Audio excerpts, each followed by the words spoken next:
तो महत्तम समापवर्तक या एचसीएफ वो सबसे बड़ी संख्या होती है जो दिए गए संख्याओं से पूरी तरह से विभाजित हो जाती है या फिर पूरी दोनों संख्याओं में भाग लग जाएगा। Okay, hello intelligent students, welcome back to this new video.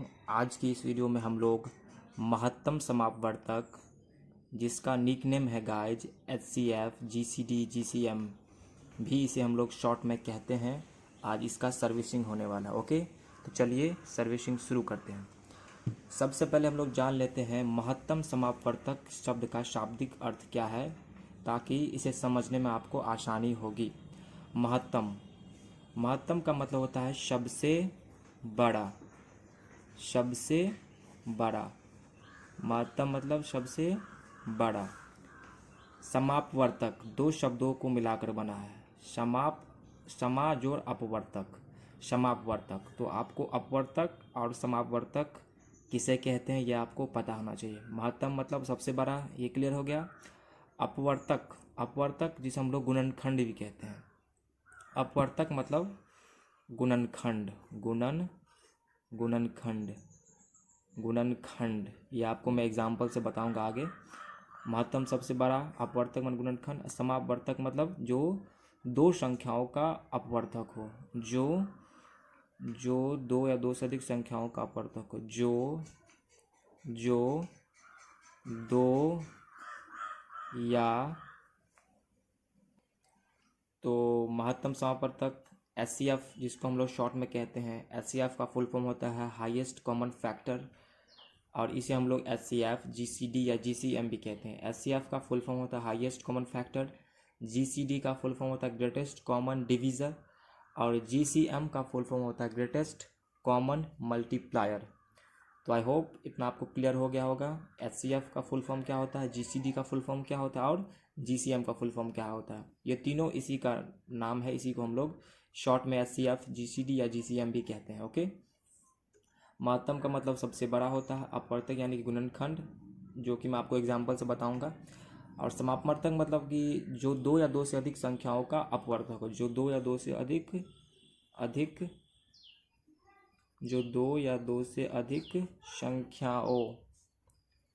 संख्याओं का अपवर्तक हो। अब चलिए आपको एग्जाम्पल से समझाते हैं। जैसे कि मैं एक संख्या लेता हूँ यहाँ पर, जैसे कि यहाँ पर मैं एक संख्या लेता हूँ यहाँ पर 16।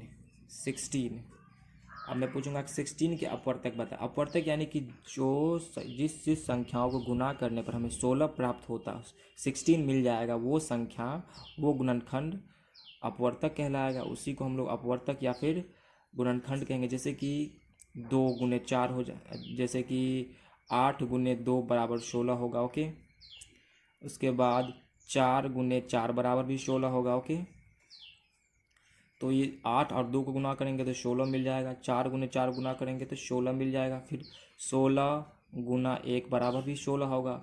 तो 8, 2, 4, 16, 1 ये सभी क्या होंगे, 16 के अपवर्तक होंगे। अपवर्तक यानी कि गुणनखंड। इसी सब संख्याओं को हम लोग अपवर्तक या गुणनखंड कहेंगे। तो 16 के अपवर्तक कौन कौन से होंगे, 1 हो गया, 2 हो गया, क्रम से लिखते हैं हम लोग। सबसे पहले 1 ले लेते, उसके बाद 2, उसके बाद 4, उसके बाद 8, उसके बाद 16। तो ये जो संख्याएं होंगे यही 16 के अपवर्तक या फिर गुणनखंड कहलाएंगे।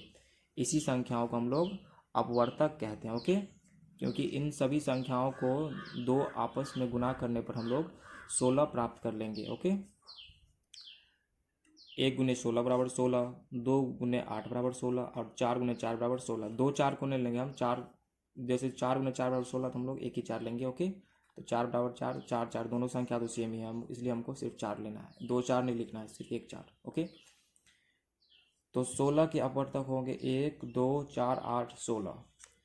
तो आप अपवर्तक समझ गए होंगे। अपवर्तक यानी कि गुणनखंड, यानी कि जो दो संख्याओं को गुना करने पर हमें तीसरी संख्या प्राप्त हो जाए तो वो दो संख्याएं तीसरी संख्या का अपवर्तक कहलाएंगी। ओके, अब हम जानते हैं समापवर्तक किसे कहते हैं। एक और संख्या लेते हैं, जैसे यहाँ पर 8। 8 के अपवर्तक कौन कौन से होंगे, किसकी संख्या गुना करने पर 8 मिल जाएंगी। 1 गुने 8 बराबर 8 हो जाएगा, ओके। 2 गुने 4 बराबर 8 होगा तो 2 भी हो जाएगा अपवर्तक। 4 भी अपवर्तक होगा कि 2 चौके 8, उसके बाद सीधा 8, ओके 8। तो ये हो गया 8 के अपवर्तक। 8 के अपवर्तक कौन कौन से होंगे, 1 2 4 और 8। अब यहाँ पर ध्यान दीजिएगा, यहाँ पर 16 और 8 के अपवर्तक में कौन कौन से ऐसी संख्याएं हैं जो 16 के भी अपवर्तक हैं और 8 के भी अपवर्तक हैं। तो ध्यान दीजिए, यहाँ पर संख्या 2, संख्या 4 और संख्या 8, ये तीन संख्याएं तीनों संख्या के अपवर्तक हैं। 2 4 8, 2 4 8, 16 के भी अपवर्तक हैं और 8 के भी अपवर्तक हैं। तो इसलिए यहाँ पर 2 4 8 को हम लोग समापवर्तक कहेंगे। समापवर्तक यानी कि जो दोनों संख्याओं में शामिल अपवर्तक हो। तो 2 और 4 और 8 16 के भी अपवर्तक हैं और 8 के भी अपवर्तक, यानी दोनों संख्याओं में शामिल है। तो जो दोनों संख्याओं में शामिल अपवर्तक हो उसी को हम लोग समापवर्तक कहेंगे, ओके। तो यहाँ पर 16 और 8 के समापवर्तक होंगे, यहाँ पर 16 और 8 के समापवर्तक हैं। कौन कौन से हैं समापवर्तक, 2 4 और 8, ओके। अब देखिए, अब इसी से हम लोग महत्तम समापवर्तक निकालेंगे।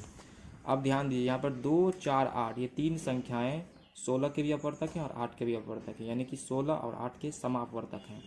और इसमें जो संख्या सबसे बड़ा है वही 16 और 8 के महत्तम समापवर्तक कहलाएंगे। तो सबसे बड़ा कौन सा, 8 है। तो यहाँ पर 16 और 8 के महत्तम समापवर्तक हम लोग हिंदी में शॉर्ट में मौसो भी बोलते हैं। ऐसे म और श, इस तरह से हम लोग महत्तम समापवर्तक को शॉर्ट में लिखते हैं। म मतलब महत्तम और श मतलब समापवर्तक, ओके। तो 16 और 8 के महत्तम समापवर्तक हो जाएंगे 8। ये 8 हमारा आंसर हो जाएगा। आंसर यानी कि 16 और 8 का महत्तम समापवर्तक 8 कहलाएगा। याद रखिएगा स्टूडेंट्स, महत्तम समापवर्तक वो सबसे बड़ी संख्या होती है जो दिए गए संख्याओं में पूरा भाग इस संख्या से लग जाएगा। यानी 8 से 16 में भाग लग जाएगा और 8 से 8 में पूरी तरह से भाग लग जाएगा, यानी पूरी तरह से ये संख्या विभाजित हो जाएगा। 16 और 8 से पूरी तरह से विभाजित हो जाएगा, यानी 8 वो सबसे बड़ी संख्या है जिससे कि 16 और 8 में पूरी भाग लग जाएगा। तो आई होप इतना तक आप लोग समझ गए होंगे। अब चलिए हम लोग भाग विधि से और अभाज्य गुणनखंड विधि से महत्तम समापवर्तक निकालना सीखते हैं। तो चलिए आगे बढ़ते हैं। तो चलिए अभाज्य गुणनखंड विधि से हम लोग एचसीएफ निकालना या फिर महत्तम समापवर्तक निकालना सीखते हैं। एक एग्जाम्पल लेते हैं, जैसे कि यहाँ पर हो गया 8 और 18 का हमें महत्तम समापवर्तक या फिर मौसो निकालना है। तो कैसे निकालेंगे, अभाज्य गुणनखंड विधि से इस तरह से निकालते हैं। 8 लिखना है, इस तरह से लिख करके सबसे पहले हम लोग इसको 2 से भाग देंगे। ऐसे 2 1 से भाग देंगे तो 8 ही आ जाएगा। 2 से भाग देंगे तो 2 का पहाड़ा पढ़ना है। 2 कम 2, 2 3 4, 2 3 6, 8 कितनी बार में आएगा, 4 बार में। तो यहाँ पर 4 लिखना है। यहाँ पर ये देखना है आपको, 8 में 2 से अगर भाग लग जाता है तो 2 से लेंगे, नहीं तो 3 से। तो 3 से लगेगा नहीं, 2 से ही लगेगा, तो 2 से भाग लगाएंगे। सबसे पहले 2 से ही हम लोग लगाते हैं, अगर 2 से लगने वाला हो तो 2 से लग जाएगा। तो यहाँ पर 2 चौके 8 हो जाएगा। 4 में भी 2 से लग जाएगा, तो 2 दूनी 4। अब बच गया 2 से में 2 से भाग देंगे तो 2 1 2। अब 1 आ जाए उसके बाद क्या करना है आपको, भाग देना, यहाँ पर रोक देना है, ओके। अब यहाँ पर भाग देने पर कौन कौन सा भाग वाला है, 2 गुना 2 गुना 2। यहाँ पर जो रहेगा इस तरफ उस सब को हम लोग यहाँ पर गुणनखंड, अभाज्य गुणनखंड को यहाँ पर लिख लेंगे। अब 18 में भाग देते हैं। 2 से लग जाएगा इसमें, तो 2 से ही लगाएंगे। 2 9 18।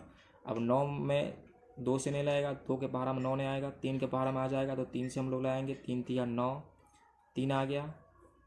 अब फिर 3 से 3 एकम 3, 1 आ गया। अब यहाँ पर रोक देना है। अभाज्य संख्या कौन कौन से हैं, 2 गुना 3 गुना 3, 1 को नहीं लिखना, ओके। अब ये देखिए कि दोनों में शामिल क्या सब है। सिर्फ एक संख्या दो दोनों अभाज्य गुणनखंडों में शामिल है। तो यहाँ पर मौसा क्या हो जाएगा, यहाँ पर मौसा यानी कि महत्तम समापवर्तक क्या हो जाएगा, 8 और 18 का मौसा। यहाँ पर एचसीएफ हो जाएगा, या फिर एचसीएफ भी बोलते हैं। 8 और 18 का यहाँ पर मौसा क्या हो जाएगा, यहाँ पर 2, क्योंकि सिर्फ संख्या 2 ही है जो फिर दोनों अभाज्य गुणनखंडों में शामिल है। ओके, तो 2 वो सबसे बड़ी संख्या है जिससे कि 8 और 18 में पूरी तरह से भाग लग जाएगा। 2 चौके 8 आ जाएगा, 2 9 में 18। बाकी कोई ऐसी संख्या नहीं है जिससे कि 8 और 18 में पूरा पूरी भाग लग जाएगा, सिवाय इस संख्या 2 के। ओके, यानी कि 2 8 और 18 का अभाज्य गुणनखंड निकालने हैं। कैसे, इस तरह से 8 में 2 से भाग देंगे तो 4 आएगा, फिर 4 में 2 से भाग देंगे 2, फिर 2 में 2 से भाग देंगे 1। इस संख्या को हम लोग अभाज्य गुणनखंड के रूप में यहाँ पे लिख लेंगे। 2 3 2 है तो 3 को 2 को लिख लेंगे गुणा के रूप में। फिर 18 में 9 2 से भाग देंगे, 2 9 में 18, 9 आ गया। 9 में 3 से भाग देंगे तो 3 3 9, फिर 3 में 3 से भाग देंगे, 3 एकम 3। अब इस संख्याओं को अभाज्य गुणनखंड के रूप में लिख लेंगे। यहाँ पर 2 2 गुने 2 3 3 है तो 2 गुने 3 गुने 3। अब दोनों में शामिल कौन कौन सा है, सिर्फ 2 शामिल है। 2 इसमें भी है, 2 इसमें भी है, तो यहाँ पर एचसीएफ हो गया 2। अगर यहाँ पर 2 2 इसमें रहता तो हम लोग 2 2 यहाँ पर 2 गुने 2 लिखते, तो यहाँ पर 2 गुने 2 होता 4, तो एचसीएफ हो जाता 4। ओके, तो यहाँ पर सिर्फ 1 2 है तो एचसीएफ बराबर 2 ही होगा। यानी 2 वो सबसे बड़ी संख्या है जिससे कि 8 और 18 पूरी तरह से विभाजित हो जाएगा, यानी कि 8 में और 18 में 2 से, इस 2 से पूरा पूरी भाग लग जाएगा, इसलिए एचसीएफ जो होगा वो 2 होगा। ओके, अब चलिए हम लोग भाग विधि से एचसीएफ निकालना सीखते हैं। अब भाग विधि से हम लोग एचसीएफ निकालेंगे। जैसे कि यहाँ पर हम लोग एक संख्या लेते हैं 6 और 15।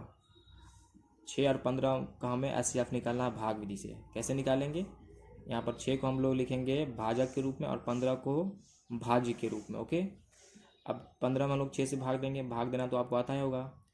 6 कम 6, 6 दूनी 12, 6 का पारा पढ़ना है। 15 से हमें ज़्यादा नहीं लेना है, तो 6 कम 6, 6 दूनी 12, 6 18, 18 नहीं लेना है, 12 लेना है। 6 दूनी 12, 15 में से 12 माइनस करेंगे 3, 3 यहाँ का यहीं रहेगा। अब ये जो 6 जो भाजक है ये इस 3 का क्या हो जाएगा, भाज्य बन जाएगा। और हमें 6 में 3 से भाग देना है। 3 यहाँ कैसे रहेगा, ये 6 उठ के यहाँ पे आ जाएगा। और फिर 6 में हम लोग 3 से भाग देंगे, तो 3 कम 3, 3 दूनी 6, 2 बार में 6 आ जाता है।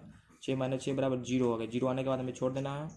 अब यहाँ पर अंतिम भाजक क्या है, इस भाग का अंतिम भाजक है 3। पहला भाजक था 6 और दूसरा भाजक निकला है 3, तो ये जो 3 है ये जो हमारा अंतिम भाजक है इस भाग का, यही हमारा मौसौ यानी कि महत्तम समापवर्तक कहलाएगा। तो यहाँ पर महत्तम समापवर्तक कितना हो गया, महत्तम समापवर्तक यानी कि मौसौ कितना निकला है यहाँ पे 3, जिसे हम लोग एचसीएफ भी कहते हैं।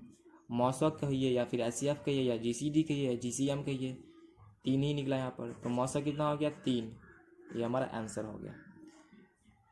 तो 6 और 15 का भाग विधि से महत्तम समापवर्तक कितना निकला 3, यानी 3 वो सबसे बड़ी संख्या है जिससे कि 6 में और 15 में पूरा पूरी भाग लग जाएगा।